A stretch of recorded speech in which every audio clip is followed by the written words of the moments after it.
Sundargarh जिल्लार online तथा virtual शिक्षादान कार्यक्रम को नवम श्रेणी समस्त छात्र छात्री मानू मु स्वागत करुच्ची। मु आशीष कुमार प्रधान सरकारी उच्च विद्यालय उज्जैनपुर ठारे स्नातक कला शिक्षक भाव में कार्यरत अच्छी। आज आम तुम सामाजिक विज्ञान विषय राजनीति विज्ञान विभागर एक गुरुत्वपूर्ण प्रसंग अध्ययन करवा। प्रसंगटी होची भारतीय जातीयतावाद। ए प्रसंग उपरे सविशेष ज्ञान अर्जन करिबा पई चलो आमे स्मार्ट बोर्ड आड़ को अग्रसर हेबा। प्रिय छात्र छात्रीगण, आज शिक्षादान प्रसंग हेउची भारतीय जातीयतावाद। ए प्रसंगटी विशेष भाव में आम देशर सुरक्षा, एकता, अखंडता तथा देशर विकास सहित जड़ित अटे। आज प्रसंग हेउची भारतीय जातीयतावाद। आज ए प्रसंग रे सर्वप्रथमे आमे जानिबा जातीयतावाद काहाकू कहा जाय। जातीयतावाद रो अर्थ एवं एहार संज्ञा विषय रे सर्वप्रथमे जानिबा। एहा परे परे जातीयतावाद रो विभिन्न उपादान गुड़िक विषय रे जानिबा। या सहित भारतीय जातीयतावाद काहाकू कहा जाय, भारतीय जातीयतावाद रो विकास लाभ किपरि भाव रे घटी थिला से विषय रे आज आमे पुंखानुपुंख आलोचना करिबा। सर्वप्रथमे जानिबा जातीयतावाद काहाकू कहा जाय। जातीयतावाद होची मनुष्यर एक मानसिक भावना। जातीयतावाद एक मनस्तात्विक भावना, एक मनस्तात्विक चिंताधारा अटे। जातीयतावाद आम मन रे ही सृष्टि होई थाए, आम हृदय रे सृष्टि होई थाए। एहा कोनोसी बजार बा दुकान रे मिली न थाए।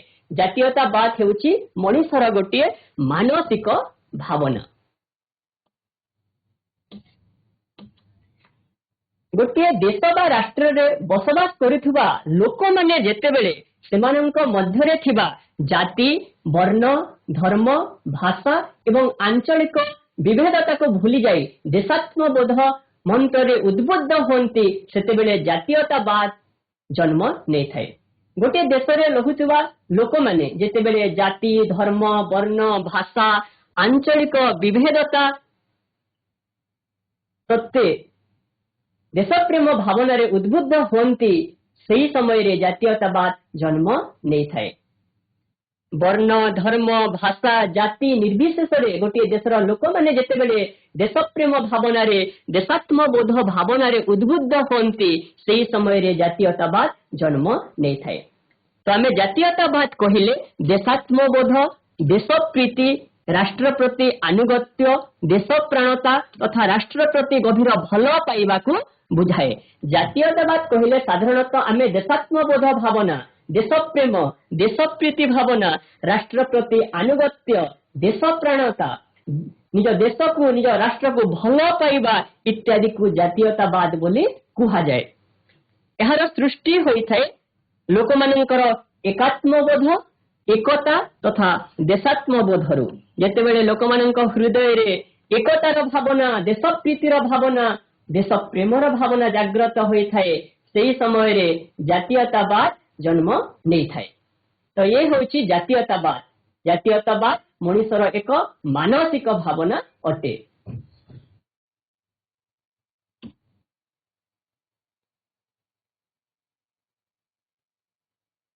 जातीयतावाद उत्स गुड़िक विभिन्न परिस्थिति रे एवं विभिन्न समय रे अलगा अलगा होई थाए। समान प्रकार परंपरा, समान प्रकार संस्कृति एवं समान प्रकार ऐतिह्य होची जातीयतावाद प्रधान उत्स। तो एठारे जातीयतावाद प्रधान उत्स हेउची समान प्रकार परंपरा, समान संस्कृति एवं समान ऐतिह्य। एहा द्वारा जातीयतावाद सृष्टि होई थाए। आम भितर जेतेबेले समान प्रकार परंपरा, संस्कृति, ऐतिह्य गढ़ी उठी थाए तो सही समय रे जातीयतावाद सृष्टि होई थाए। जातीयतावाद लक्षण गुड़िक जदि आमे देखिबा तो जातीयतावाद लक्षण गुड़िक मध्य रही राष्ट्र प्रति आनुगत्य, देश प्राणता, देश पई आत्मोत्सर्ग। ए हेउची जातीयतावाद विभिन्न लक्षण। जातीयतावाद लक्षण गुड़िक मध्य रही राष्ट्र प्रति आनुगत्य। निज देश को आमे गभीर भाव रे मन प्राण दे भल पाइबा, देशर विकास पई निजर व्यक्तिगत स्वार्थ को जलांजलि दे सामूहिक स्वार्थ पई कार्य करिबा। ए होची हमर राष्ट्र प्रति आनुगत्य। द्वितीय रही देश प्राणता, देशप्रीति, देशप्रेम भावना रे उद्बुद्ध होई निजर मातृभूमिर सुरक्षा करबा हेउछि जातीयतावादर आ गोटे लक्षण देशप्राणता देश पई आत्मस्वर्ग निजर देशर एकता अखंडता तथा देशर सुरक्षा पई निज पई निजको बलिदान देबा निजर जीवन को उत्सर्ग करबा हेउछि जातीयतावादर आ गोटे लक्षण।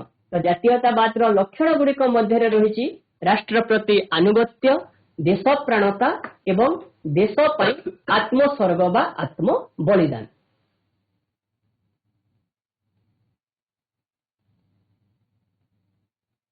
जातीयतावाद विभिन्नता मध्य एकता सृष्टि करिथाए।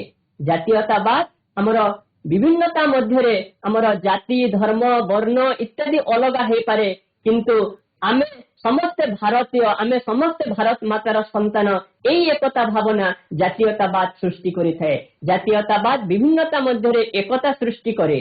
हमर धर्म अलग हे पारे हमर वर्ण अलग हे पारे हमर कला संस्कृति परंपरा अलग हे पारे किंतु आमे समस्ते भारत मातार संतान आमे समस्ते एकता सूत्र रे आबद्ध एई भावना जातीयतावाद सृष्टि करिथाए।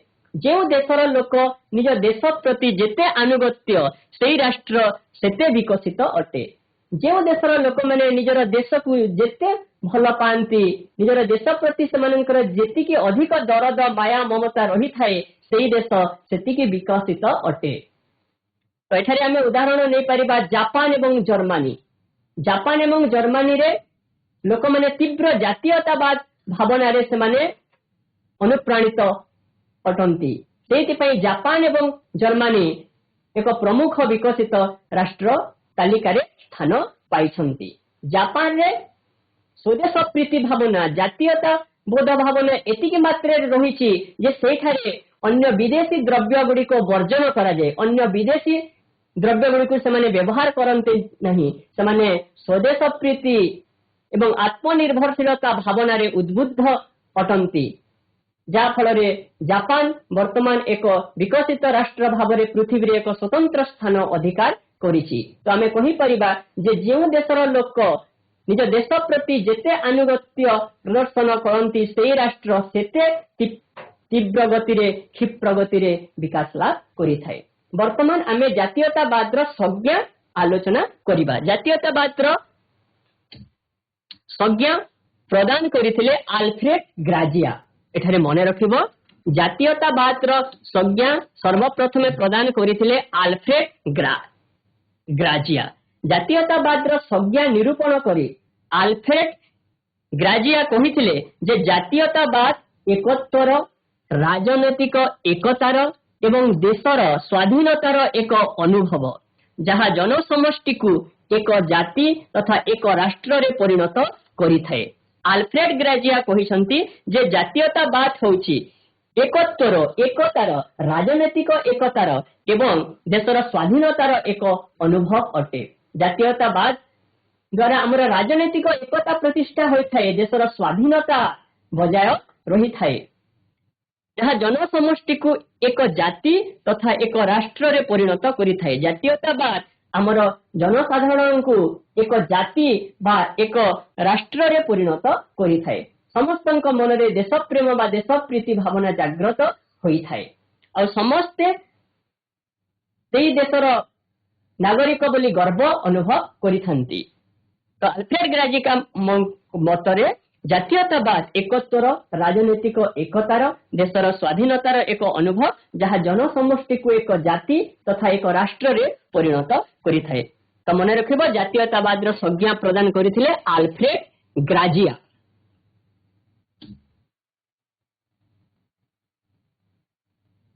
वर्तमान आमे जातीयतावादर विभिन्न उपादान गुड़िक विषय रे आलोचना करिबा। जातीयतावादर प्रमुख उपादान गुड़िक मध्य रही भौगोलिक अखंडता। भौगोलिक अखंडता जातीयतावादर गोटे मुख्य उपादान अटे। यह सहित जातीयतावादर अन्यान्य उपादान गुड़िक मध्य रही जन्म बा जातिगत ऐक्य। जन्म बा जातिगत ऐक्य जातीयतावादर आ गोटे उपादान अटे। सेहीपरि भाव में भावगत एवं सांस्कृतिक ऐक्य साहित्य तथा भाषागत ऐक्य धर्मगत ऐक्य अर्थनैतिक विकास आंतर्जातिक क्रीड़ा एवं अन्यान्य प्रतियोगिता युद्धर भय देशात्मबोध स्वायत्त शासन बा स्वराज ए सब जातीयतावाद गोटे गोटे मुख्य उपादान अटंती।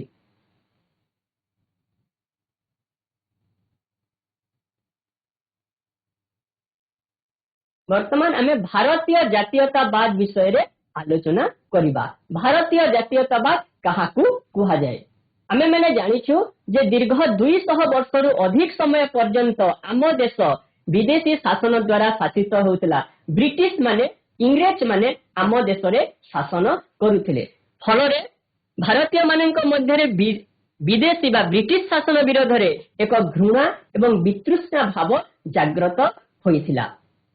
जितेबेले आम देश को विदेशी माने शासन करुथिले, ब्रिटिश माने शासन करुथिले, इंग्रेज माने शासन करुथिले, तो सेही समय रे से विदेशी शासन विरोध रे एवं घृणा एवं वितृष्णार भावना लोक मानक हृदय रे जागृत होइथिला। जा फलरे जो एकात्म चेतना जागृत होइथिला एवं विदेशी शासन कबलरू आमर मातृभूमि को रक्षा करिबा पई, मुक्त करिबा पई जो समष्टिगत जनजागृति सृष्टि होइतिला ताहाको मोटामोटी भाबरे भारतीय जातीयतावाद कुहा जाए। से अत्याचारित से निर्दय ब्रिटिश शासन विरोध रे लोकमानक हृदय रे जो एकात्म चेतना जागृत होइतिला एवं विदेशी शासन को आम देशरू मुक्त करिबा पई जो समष्टिगत जन आंदोलन सृष्टि होइथिला ताहाकू भारतीय जातीयतावाद बोली कुहा जाए। तो आमे एठारे कहि परिबा जे विदेशी शासन विरोध रे लोकमानक मध्य रे घृणा एवं वितृष्णार जो एकात्मिक चेतना जागृत होइथिला एवं ब्रिटिश शासन कबलरो आम देश को आम मातृभूमि को मुक्त करिबा पई जो समष्टिगत जन जागृति सृष्टि होइथिला ताहाकू भारतीय जातीयतावाद बोली कुहा जाए। तो ये होछि हमर भारतीय जातीयतावाद जहा कि ब्रिटिश शासन विरोध रे मुंड टेकी थिला।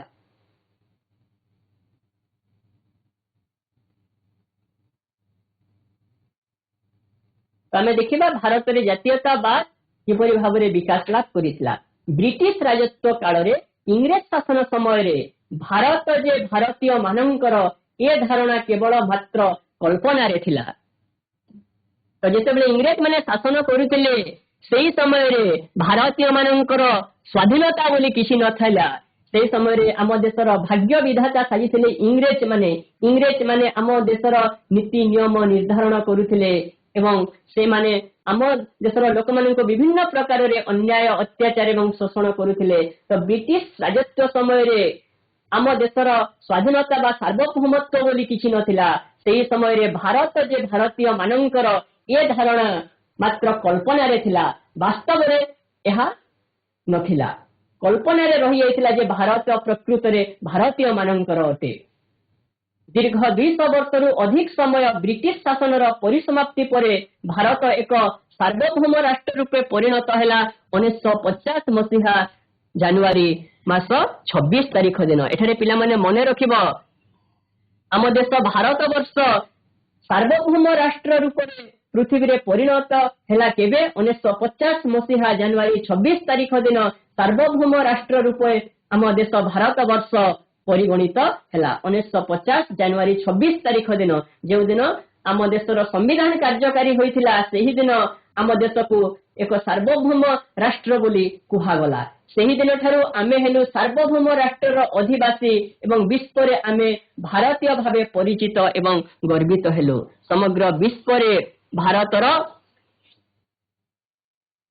सार्वभौमत्व प्रचारित हैला। आमे समस्त भारतीय भावे परिचित हेलु एवं गर्व अनुभव कलु। तो एठारे मने रखिबो आम देश भारत वर्ष 1950 जनवरी मास 26 तारिख दिन सार्वभौम राष्ट्र रूपे परिगणित होइथिला।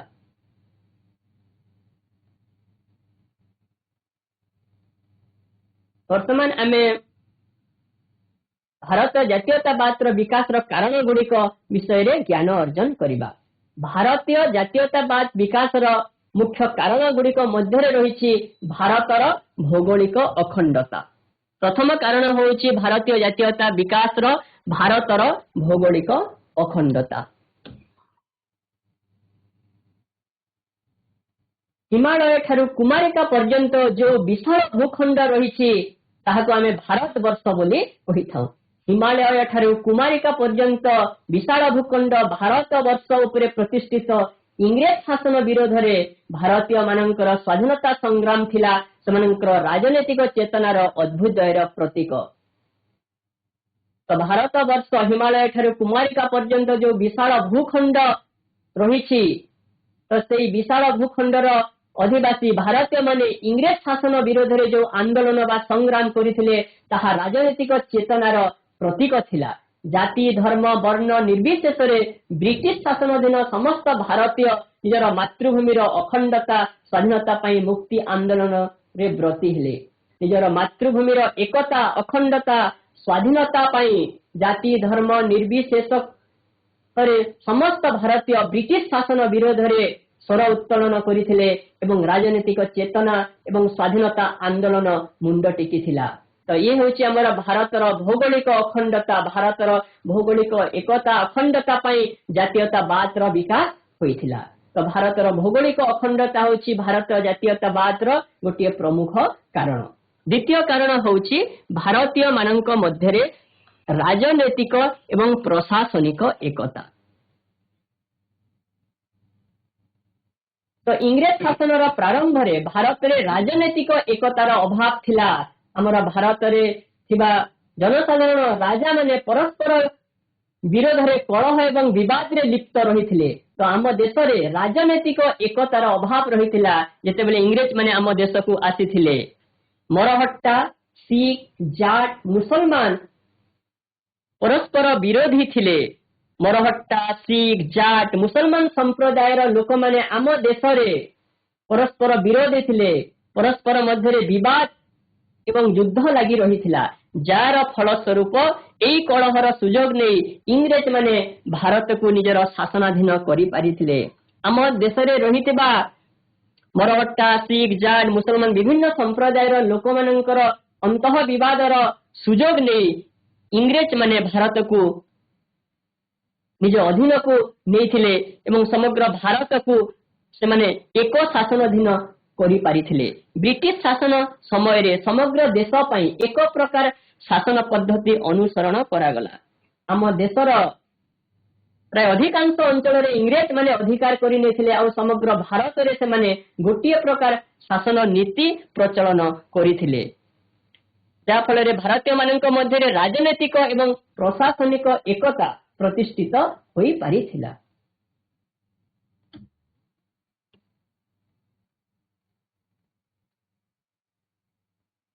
परवर्ती कारण होउछि भारत रे जातीयतावाद विकासर परिवहन एवं जोगाजोग व्यवस्था। इंग्रेज शासन समय रे रेल पथ एवं रास्ता घाटर उन्नति होइथिला। हमर परिवहन एवं जोगाजोग व्यवस्थार किछिटा विकास लाभ करिथिला इंग्रेज शासन समय रे। शासन कार्य चलाइबा पई इंग्रेज सरकार भारत रे रेल पथ एवं रास्ता घाट निर्माण करिथिले। या सहित डाक एवं टेलीग्राफ रो व्यवस्था आरंभ होइथिला। तो ब्रिटिश शासन समय रे आम देश रे डाक एवं टेलीग्राफ रो व्यवस्था आरंभ होइथिला। इंग्रेज माने आम देश रे रेल पथर प्रचलन करिथिले, रास्ता घाट तैयारी करिथिले, डाक एवं टेलीग्राफ रो व्यवस्था इंग्रेज माने आरंभ करिथिले। या फल रे कोन हैला यातायात एवं जोगाजोग रो सुविधा हैला एवं जनसंपर्क आहुरी मजबूत होइथिला, जनसंपर्क वृद्धि पाइथिला और राजनीतिक सचेतनता अधिक उन्नत होइथिला, जहा परवर्ती समय रे स्वाधीनता आंदोलन पई सहायक होइथिला। इंग्रेज माने जो रेल पथ प्रचलन करिथिले, डाक एवं टेलीग्राफ व्यवस्था आरंभ करिथिले, ता द्वारा भारतर स्वाधीनता आंदोलन आहुरी तीव्रतर बा व्यापक होई पारिथिला। तो परिवहन एवं जोगाजोग व्यवस्था मध्य भारतीय जातीयतावाद विकासर आ गोटे प्रमुख कारण अटे। परवर्ती कारण होची पाश्चात्य शिक्षार प्रभाव। 19 शताब्दी रे भारत रे इंग्रेज भाषा एवं पाश्चात्य शिक्षार प्रचलन होइथिला। भारतीय जातीयता चिंताधारार विकास पई एहा सहायक होइथिला। भारत रे जेतेबेले पाश्चात्य शिक्षा इंग्रेज भाषार प्रचलन होइथिला, तो सही समय रे भारतीय चिंताधारार विकास होइथिला। पाश्चात्य चिंताधारा रे भारतीय माने उद्बुद्ध हे देशर स्वाधीनता पई चिंता करिथिले। तो आमे कहि परिबा जे भारत रे इंग्रेजी भाषा एवं पाश्चात्य ଶିକ୍ଷାର ପ୍ରଚଳନ ଫଳରେ ଭାରତୀୟ ଚିନ୍ତାଧାରାର ବିକାଶ ହୋଇଥିଲା। ଏଠାରେ ପିଲାମାନେ ମନେ ରଖିବ ଯେ 1835 ମସିହାରେ ଭାରତରେ ଇଂରେଜ ଭାଷାର ପ୍ରଚଳନ ହୋଇଥିଲା। 1835 ମସିହାରେ ଭାରତରେ ସର୍ବପ୍ରଥମେ ଇଂରେଜ ଭାଷାର ପ୍ରଚଳନ ହୋଇଥିଲା। ଆଉ ଇଂରେଜ ଭାଷାର ପ୍ରଚଳନ କରିଥିଲେ ତତ୍କାଳୀନ ଭାରତର governor general Lord William Bentinck. ମନେ ରଖିବ 1835 ମସିହାରେ ଲର୍ଡ ୱିଲିୟମ ବେଣ୍ଟିକ ଭାରତରେ ଇଂରେଜୀ ଶିକ୍ଷାର ପ୍ରଚଳନ କରିଥିଲେ ଏବଂ ତାଙ୍କୁ ଏ ଦିଗରେ ବିଶେଷ ସାହାଯ୍ୟ ଏବଂ ସହଯୋଗ କରିଥିଲେ ଲର୍ଡ ମ୍ୟାକଲେ ଏବଂ ରାଜା ରାମମୋହନ ରାୟ। ରାଜା ରାମମୋହନ ରାୟ ଏବଂ ଲର୍ଡ ମ୍ୟାକଲେଙ୍କ ସହଯୋଗରେ 1835 ମସିହାରେ ଲର୍ଡ ୱିଲିୟମ ବେଣ୍ଟିକ ଆମ ଦେଶ ଭାରତରେ ଇଂରାଜୀ ଶିକ୍ଷାର ପ୍ରଚଳନ କରିଥିଲେ।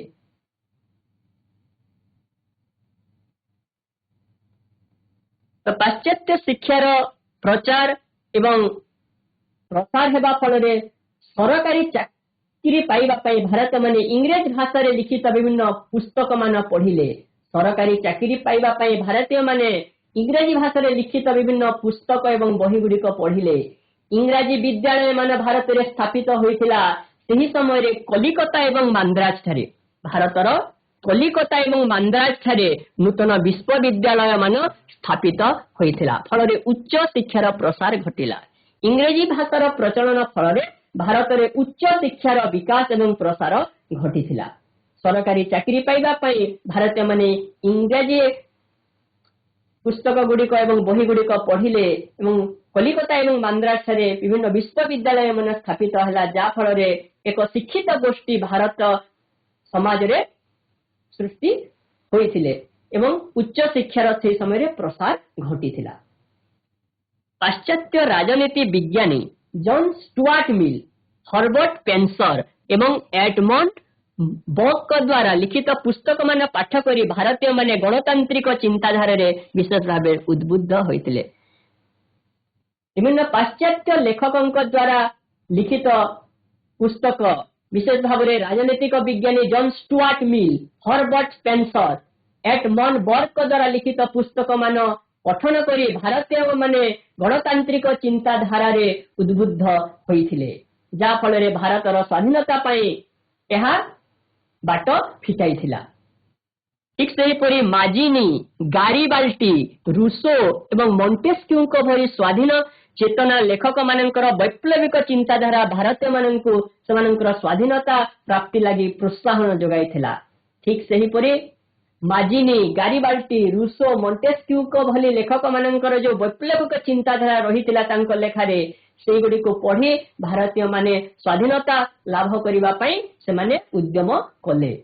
ସେହିପରି ଆମେରିକାର ସ୍ୱାଧୀନତା ସଂଗ୍ରାମ, ଫରାସୀ ବିପ୍ଳବ ଏବଂ ଇଟାଲୀ ଏବଂ ଜର୍ମାନୀର ଏକତ୍ରୀକରଣ ଆଦି ଘଟଣା ଗୁଡିକ ଭାରତୀୟ ସ୍ୱାଧୀନତା ସଂଗ୍ରାମୀକୁ ଜୋରଦାର କରିବା ପାଇଁ ଭାରତୀୟ ଶିକ୍ଷିତ ଯୁବ ଶକ୍ତିକୁ ମାନସିକ ଇଚ୍ଛା ଶକ୍ତି ଯୋଗାଇଲା।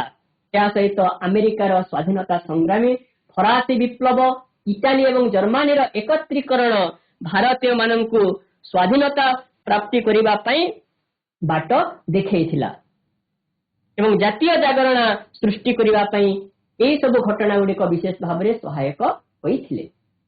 ତ ବିଭିନ୍ନ ପାଶ୍ଚାତ୍ୟ ଲେଖକ ଏବଂ ବିଭିନ୍ନ ପାଶ୍ଚାତ୍ୟ ଦେଶରେ ଘଟିଥିବା ଘଟଣାବଳୀ ଯେପରିକି ଆମେରିକାର ସ୍ୱାଧୀନତା ସଂଗ୍ରାମ, ଫରାସୀ ବିପ୍ଳବ, ଇଟାଲୀ ଜର୍ମାନୀର ଏକତ୍ରୀକରଣ ଇତ୍ୟାଦି ଜାତୀୟ ଜାଗରଣ ସୃଷ୍ଟି କରିବା ପାଇଁ ସହାୟକ ହୋଇଥିଲା।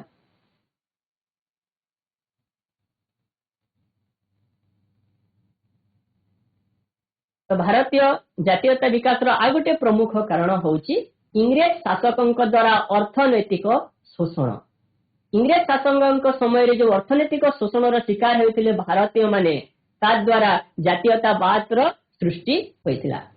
ଇଂରେଜ ଶାସକ ମାନଙ୍କର ବିଶେଷ ଭାବରେ ପୁଞ୍ଜିବାଦୀ ବା ସାମ୍ୟବାଦୀ ଅର୍ଥନୀତି ଦ୍ୱାରା ଭାରତରେ ପ୍ରଚଳିତ ହେବା ଫଳରେ ଭାରତୀୟ ମାନେ ପାରମ୍ପରିକ ଅର୍ଥନୀତିର ମେରୁଦଣ୍ଡ ଭାଙ୍ଗିଗଲା। ଇଂରେଜ ମାନଙ୍କର ପୁଞ୍ଜିବାଦୀ ଏବଂ ସାମ୍ରାଜ୍ୟବାଦୀ ନୀତି ଦ୍ୱାରା ଭାରତର ଅର୍ଥନୀତିର ମେରୁଦଣ୍ଡ ସେ ସମୟରେ ଭାଙ୍ଗି ଯାଇଥିଲା। ଇଂରେଜ ମାନେ ଆମେ ଜାଣିଛୁ ଯେ ବାଣିଜ୍ୟ କାରବାର କରିବା ପାଇଁ ଅର୍ଥ ଲୋଭ ଆଶାରେ ଭାରତକୁ ଆସିଥିଲେ। ସେମାନେ ଭାରତରୁ ଶସ୍ତା ବା କମ ଦାମରେ कंचामाल किणुथिले एवं से सब को निज देश को बोही नहीं सेठारे उत्पादित द्रव्य को भारत को आनी एठारे अधिक दाम रे बिक्री करथिले से माने भारत रु कम दाम रे कंचामाल किणुथिले एवं निज देश रे उत्पादित हेउथबा द्रव्य को अधिक दाम रे चढ़ा दाम रे भारत रे बिक्री करुथिले जा फल रे भारतीय कल कारखाना गुड़िक संपूर्ण भाव रे बंद होई गला ए समय कुटीर शिल्पर पतन घटिला भारतीय शिल्प एवं वाणिज्य बहु भाव रे क्षतिग्रस्त होइतिला इंग्रेज शासन समय कुटीर शिल्प गुड़िकर पतन घटितिला एवं भारतर अर्थनीतिर मेरुदंड संपूर्ण भाव रे भांगी जाइतिला तो भारतर बहु परिमाण रे कंचामाल इंग्लैंड को चली जाउथुबार देखि दादा भाई नारोजी यहाकू आख्या देले वित्तर बही प्रवाह तत्व एठारे मने रखिबो इंग्रेज माने भारतर जो कंचामाल समस्त कंचामाल इंग्लैंड को बोही नेउथिले तो भारतर बहु परिमाण रे कंचामाल इंग्लैंड को चली जाउथुबार देखि दादा भाई नारोजी यहाकू कहिथिले वित्तर बही प्रवाह तत्व एठारे मने रखिबो वित्तर बही प्रवाह तत्व किए आख्या देथिले दादा भाई नारोजी वित्तर बही प्रवाह तत्वर प्रवर्तक थिले दादा भाई नारोजी महादेव गोविंद राणाडे गोपाल कृष्ण गोखले प्रभृति चिंता नायक माने इंग्रेज शासक मानकर भारतीय मानक प्रति जो अर्थनैतिक शोषण थिला तार कुप्रभाव विरोध रे प्रतिवाद करे तो भारतीय रे जो अर्थनैतिक विपर्यय देखा देथिला ब्रिटिश माने भारतीय मानक ऊपर जो अर्थनैतिक शोषण करुथिले भारतीय मानकर अर्थनीतिर मेरुदंड को भांगी देथिले यार विरोध रे दादा भाई नारोजी महादेव गोविंद राणाडे एवं गोपाल कृष्ण गोखले स्वर उत्तोलन करिथिले एवं लोकमाननको सचेतन कराइथिले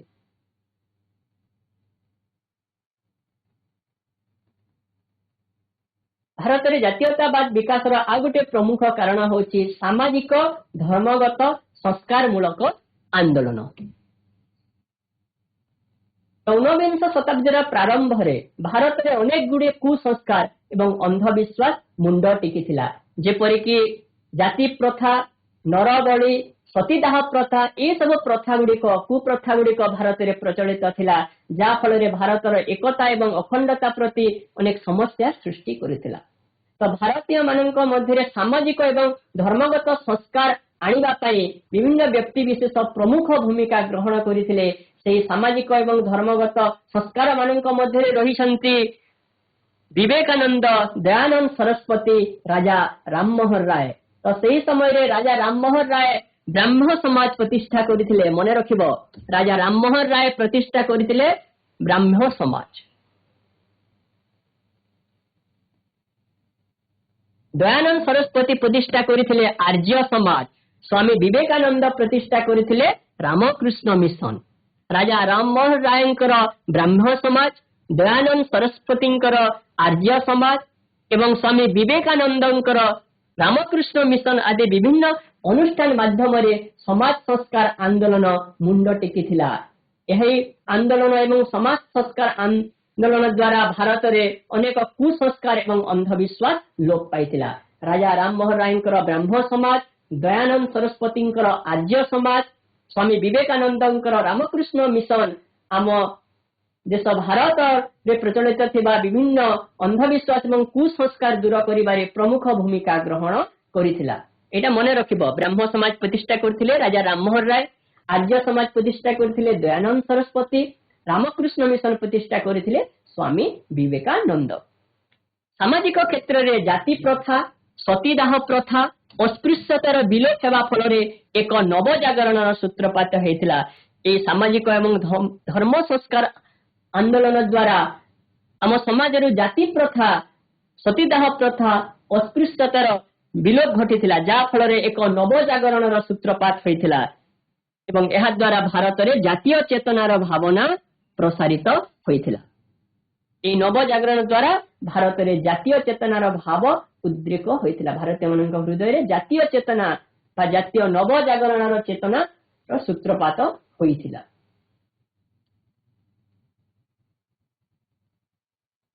जातीयतावादी साहित्यर सृष्टि हेउची आम भारतीय जातीयतावादी विकासर आ गोटे प्रमुख कारण जातीयतावादी साहित्य सृष्टि तो सही समय उच्च शिक्षित भारतीय मान द्वारा रचित जातीय साहित्य इंग्रेज शासक मान शोषण एवं अत्याचार स्थान पाई। आमर उच्च शिक्षित भारतीय मान पुस्तक माध्यम ब्रिटिश शासन शोषण एवं अत्याचार विषय रे लोक माननकु सचेतन कराइथिले। सेही समय बंकिम चंद्र द्वारा लिखित उपन्यास आनंद मठ, बंकिम चंद्र चैटर्जी द्वारा लिखित आमर आनंद मठ एवं वंदे मातरम संगीत भारतीय मानक मध्य देश प्रेम जागृत करिबारे सफल होइतिला। एठारे मने रखिबो बंकिम चंद्र चैटर्जी द्वारा लिखित उपन्यास हेउची आनंद मठ एवं आम देशर संगीत वंदे मातरम, जहा कि ब्रिटिश शासन विरोध में स्वर उत्तोलन करने लोक भितर भारतीय मानक हृदय रे गभीर देश प्रेम भावना जागृत करिबारे विशेष भूमिका ग्रहण करिथिला। आम देशर संगीत वंदे मातरम संगीतर रचयिता हेउछंती बंकिम चंद्र चैटर्जी। तो बंकिम चंद्र चैटर्जी निजर उपन्यास आनंद मठ एवं वंदे मातरम संगीत द्वारा भारतीय मानक मध्य देश प्रेम जागृत कराइबारे सफल होइथिले। अन्यान्य लेखक वृंद मानक मध्य रहिथिले जे माने जातीयता भावना जागृत करिबारे प्रमुख भूमिका ग्रहण करथिले। सेमाने हेले रविंद्रनाथ ठाकुर, सुब्रमण्यम भारती, विष्णु शास्त्री इत्यादि देशभक्ति एवं देश प्रेम भावना को जागृत करथिले। आमे समस्त जानिछु आम देशर जातीय संगीत जनगण मनर रचयिता हेउछंती रविंद्रनाथ ठाकुर, सुब्रमण्यम भारती एवं विष्णु शास्त्री प्रभृति लेखक माने देश भक्ति एवं देश प्रेम भावना को जागृत करने पई विभिन्न साहित्य रचना करिथिले। परवर्ती कारण होची चिंताशील मध्य व्यक्ति बुद्धिजीवी मानकर उत्थान। तो ब्रिटिश शासन समय एक मध्यवित्त श्रेणी सृष्टि होइथिला। पाश्चात्य शिक्षा लाभ करिथिबा एही गोष्ठी जातीयतावाद अभिवृद्धि नेतृत्व नेथिले। तो पाश्चात्य शिक्षा द्वारा प्रभावित हेकि भारत रे एक मध्यवित्त श्रेणी सृष्टि होइथिला। एमाने पाश्चात्य शिक्षा लाभ करी जातीयतावाद अभिवृद्धि रे विशेष भूमिका ग्रहण करिथिले। एई नव सामाजिक श्रेणी, एई मध्यवित्त श्रेणी को कहा जाउथिला नव सामाजिक श्रेणी। ए माने देश प्रेम सृष्टि करिबारे मध्य प्रमुख भूमिका ग्रहण करिथिले।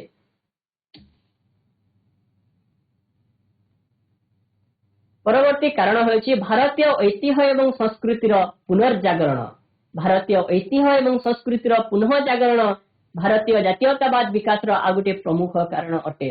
पाश्चात्य पंडित एवं गवेषक सार विलियम जोन्स, मैक्स मुलार, भारतीय ऐतिहासिक राजेंद्रलाल मित्र एवं भंडारकर भारतर गौरवमय इतिहास विषय रे विभिन्न लेखामान रचना करी भारतीय जातीयवाद वृद्धि रे सहाय्य करिथिले। पाश्चात्य पंडित विलियम जोन्स, मैक्स मुलार, भारतीय ऐतिहासिक राजेंद्रलाल मित्र एवं भंडारकर भारतर गौरवमय इतिहास संपर्क रे विभिन्न पुस्तक माने साहित्य गुड़िक रचना करी भारतीय जातीयतावाद रे विशेष भूमिका ग्रहण करिथिले। 1784 मसीह रे कलिकता रे विलियम जोन्स प्रतिष्ठा करिथिले रॉयल एशियाटिक सोसाइटी। मने रखिबो Royal Asiatic Society of Bengal प्रतिष्ठा करिथिले विलियम जोन्स कलिकता ठारे। 1784 मसीह रे Royal Asiatic Society of Bengal प्रतिष्ठा करिथिले विलियम जोन्स कलिकता ठारे। 1784 मसीह रे William Jones Royal Asiatic Society of Bengal प्रतिष्ठा करिथिले। यूरोपीय पंडित मानक द्वारा भारतर गौरवमय ऐतिह्यर पुनरुद्धार कार्य भारतर जातीय स्तर रे एक नव जागरण सृष्टि करिथिला। यूरोपीय पंडित मानकर भारतर गौरवमय इतिहास उन्मोचन द्वारा जातीय स्तर रे एक नव जागरण सृष्टि करिबारे एक गुरुत्वपूर्ण भूमिका ग्रहण करिथिला। भारतीय सांबादिकतार अग्रगति। संवादपत्र मध्य भारतीय जातीयतावाद विकास गोटे प्रमुख कारण रही।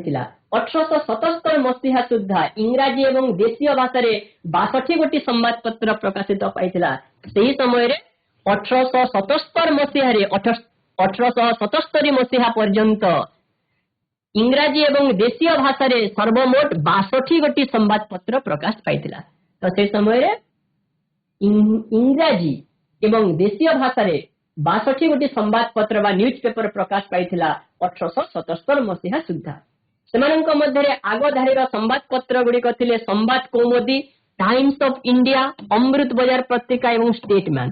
संवाद कौमुदी, टाइम्स ऑफ इंडिया, अमृत बाजार पत्रिका एवं स्टेटमैन इत्यादि प्रमुख न्यूज पेपर बा संवादपत्र गुड़िक भारतीय जातीयतावाद विकास दिगरे प्रमुख भूमिका ग्रहण करथिले।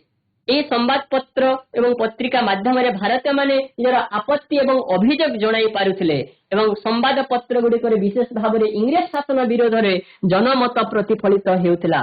वास्तव में कहबाकू गले संवाद पत्र गुड़िक भारतीय जातीयतावाद प्रतिफलन र गोटे मुख्य उत्स रहिथिले।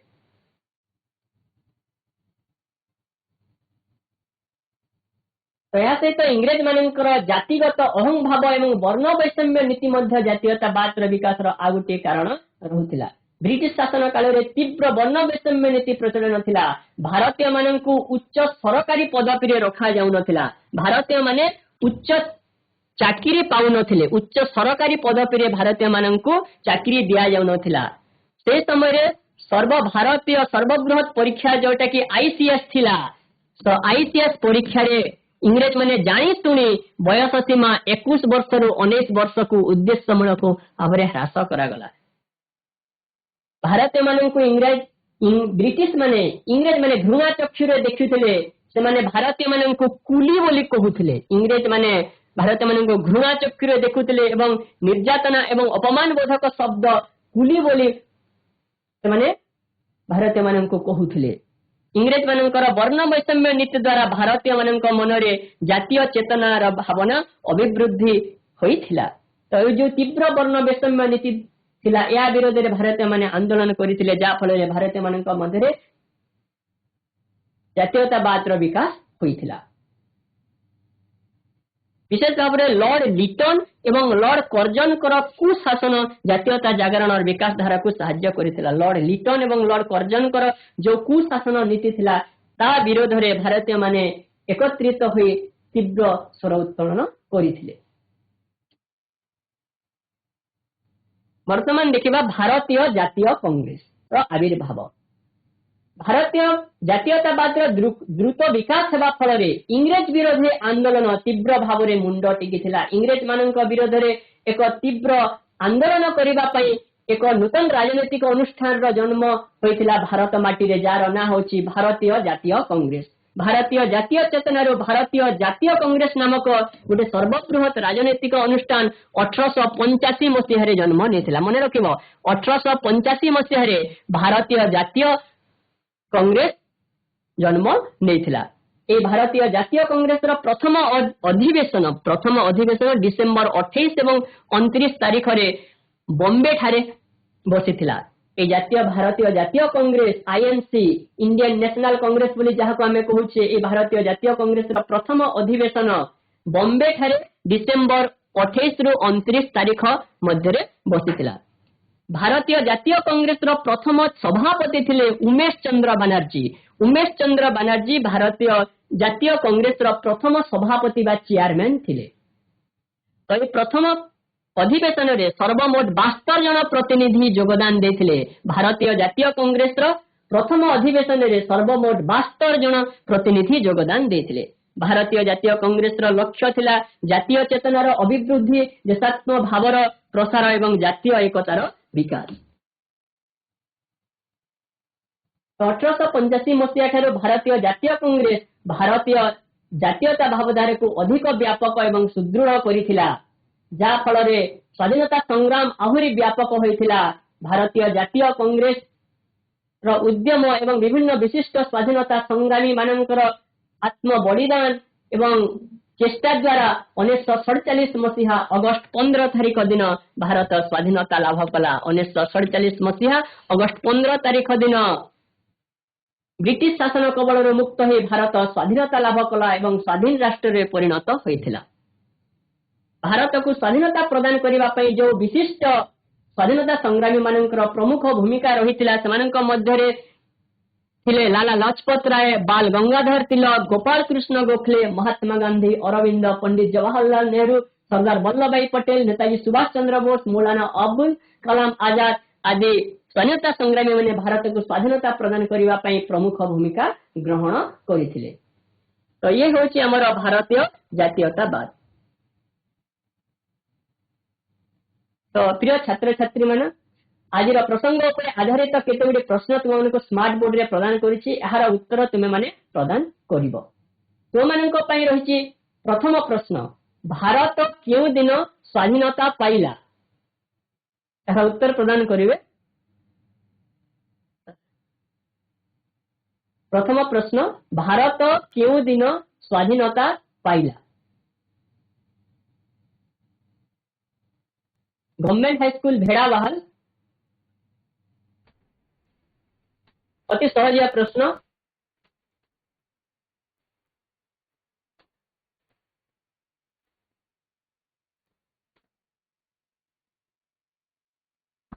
अगस्त 15 अगस्त 15 तारीख।